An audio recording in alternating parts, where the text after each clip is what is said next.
can't take no more, stuck in this groove, I'm feeling bored. Sa namumuno po ng Eco Hotel, you are all welcome to join us. The fun run, hindi lang po fun run, kundi clean up drive. Let's do the run. Dalawa.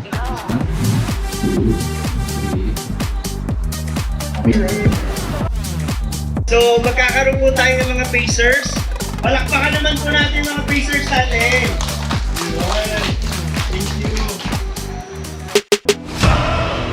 Kami.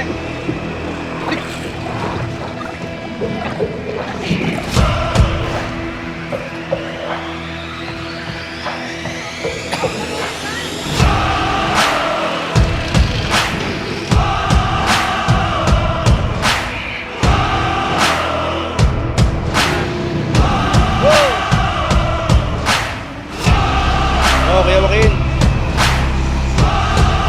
Go, boys.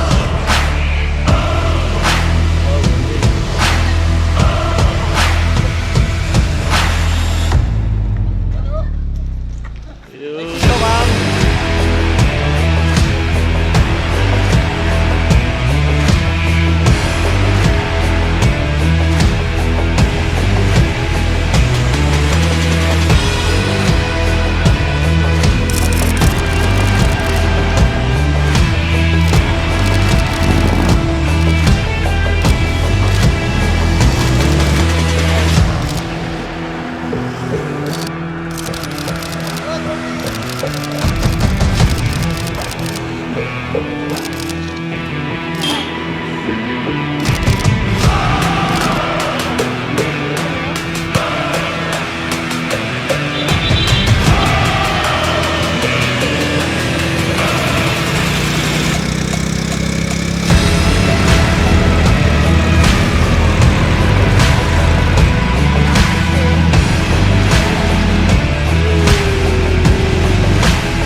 Maraming nag-cut ng 5 kilometers, ginawa nilang 1 kilometer lang.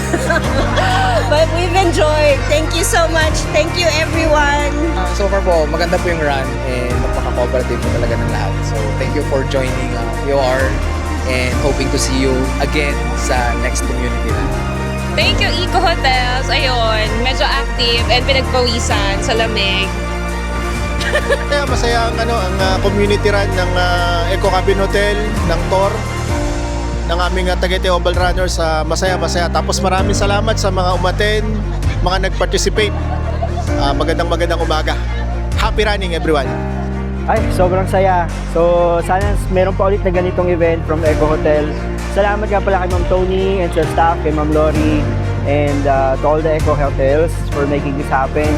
Sobrang na-enjoy namin. Tapos ang daming food and successful naman yung pag-clean up drive natin. Not sure kung nakuha na kanina pero ang daming naglilinis dito sa Oval. And we were able to build a small community. So I think this is just a start and more to come siguro sa with the help of the Eco staff. Thank you for this event. Thank everyone for showing up kahit na short notice. And everybody took time to get up early and prepare themselves. This is not about the pace and kung gaano kalayo yung tinakbo nyo. This is about our responsibility sa community. So, maraming salamat sa inyo. We're looking forward dun sa susunod nating takbo. Thank you so much, Tagaytay Oval Runners. Maraming salamat, Consol Run Cartel. Thank you, Ames Cafe. And thank you, everybody. Maraming salamat.